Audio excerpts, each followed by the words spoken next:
So what I'm showing you right now is the actual figures taken from the government of Canada's website. So Canada is going to increase the cap on immigration and refugee to 500,000 a year by the year of 2025. This is going to be double the number of immigrants that Canada is taking in from 1991 to 2011. But I think Canada has gotten its priority backwards. And I am speaking as an immigrant. I arrived in Canada 18 years ago. Hi everyone. I want to start the video by wishing everybody a Merry Christmas and Happy Holidays. I know 2022 has been a very difficult year for so many of us. Trust me, I've been through the exact same process. A lot has changed over the years. Canada is not the same country as it used to be, whether for the better or for the worse, but times have changed. My key message of this video is that Canada is spending all of this money, all of these resources, focusing on bringing 500,000 immigrants and refugees a year, but what about the people living here? Including myself, including all the immigrants and refugees that's already living in Canada.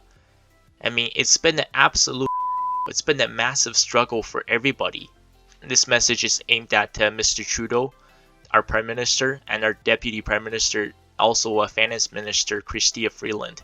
You guys can do so much more to help and improve the lives of Canadians that's already living in Canada, because almost everybody is struggling to get by right now. Just driving around the city, walking down the street, there's more and more homeless people every single day. There's more people using the food bank. There's more people that's struggling to pay the bills every single day. People are wondering if they'll be able to afford a home one day, if that's just becoming a complete fantasy at this point. People in their 60s are wondering if they can actually retire or they have to work until their death. This is what we're becoming. Inflation has gotten so bad. A bag of lettuce or a bundle of celery is costing $7. So in today's Canada, people have no choice to take on debt, because what are you supposed to do? Minimum wage is $15.50 an hour. If you work at Walmart, if you work at Loblaws, if you work at Tim Hortons, you can work 60 to 70 hours a week. You still can't even pay the bills. It's gotten so outrageous. And the number one issue is that the Bank of Canada lowered the key interest rate down to 0.25% during the peak of the COVID pandemic. But now, to combat inflation, they're continuing to raise the interest rate, and it is expected to be up to 4.25% by early 2023. That's a 4% increase. What do you have to do if you have a variable rate mortgage, or you have a line of credit, or you have a credit card bill? Things are only going to get worse. Never mind the Greater Toronto area or the Greater Vancouver area. Just right here in Ottawa, any home, anything that's decent, you look at the listing, you're $1 million. The very, very minimum, even for a townhouse in a subdivision, will cost you probably $700,000. Where are you supposed to come up with this money? The average rental cost, the average cost for a one-bedroom apartment in Toronto is $2,502 a month. Yes, $2,502 a month. The average cost for a two-bedroom is $3,353 a month. These are real figures from 2022. And there are people who argue that, this is why you need to go to school and get a better education. So I did that. Before this, I was at a dead-end factory job. I have to be honest, I hated it there. And it was just killing me inside out slowly. So it got to the point where I can't take it anymore. I said either I go to another job, or maybe it's time to improve myself and go back to school. So I went back to college, and now I'm back in university. And the costs are just skyrocketing. And I'm looking to graduate programs. The MBA program at McGill University, $99,500. And the MBA program offered at Queen's University in Kingston, $83,444. These are real figures. How can people afford those? And even if you could, just imagine the debt, the credit card, the student loans, the line of credit you have to take on. How are you supposed to pay it back? Right now, I think the politicians and the lawmakers on Parliament Hill, they have gotten their priorities backwards. This is because people like Prime Minister Trudeau, like Finance Minister Freeland, like the Premier Doug Ford, they're populists. They won't say what they're really thinking. They will only say things that will give them the most votes, because that's the only thing that matters to them. This is what I think should be prioritized in Canada, and to help the next generation to get a better head start. There needs to be education reform on many different levels. So students who are spending all these years in post-secondary, getting their undergrad, getting their master's, getting their PhD. While they're in school, they should have guaranteed workplace placements. Every school in Canada says this. We're the top co-op school in the province or in the country. But if you're a student and if you try to apply for co-ops, I'm sure you understand, it is extremely difficult. You can apply to 50, 60, 70 different places and not even get one response. And every single application requires a resume and a cover letter tailored to their position that they're offering. This can be extremely tedious and time consuming. Sometimes with school and other things and part-time job, we just don't have the time for it. I am sure the government is capable of starting a program to help these students in co-op programs to guarantee the placement. The biggest struggle is after you graduate, when you're applying to a job, every single employer is asking for a professional work experience, minimum 2 to 3 years. So where are you supposed to get professional work experience when you can't find a placement for your co-op?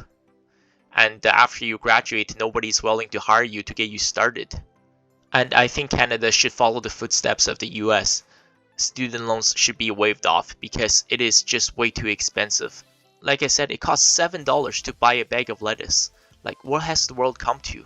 And another key point I want to mention about education reform is that the world has gone so soft. I want to make it clear, this is nothing to do with racism or Islamophobia or anti-Semitic.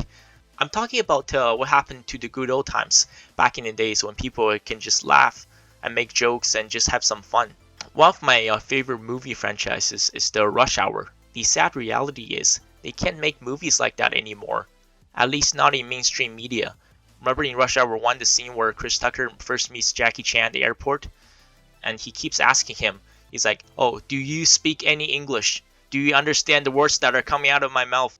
And if this movie was released today, just imagine the backlash it would receive. Imagine the gaslighting out there.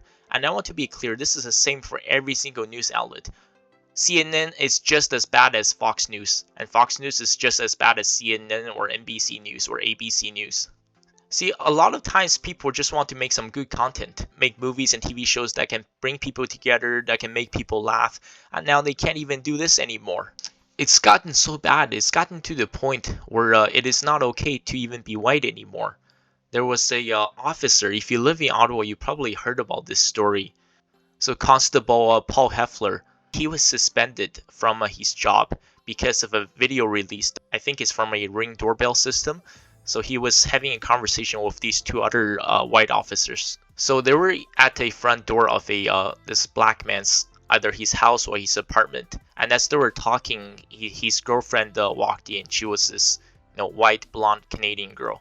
And Officer Heffler, he starts the conversation. He said, "I think a white man's time is done." When you walk into Toronto, so many couples you see are mixed. You see the white, Asian, Indian, Middle Eastern, black.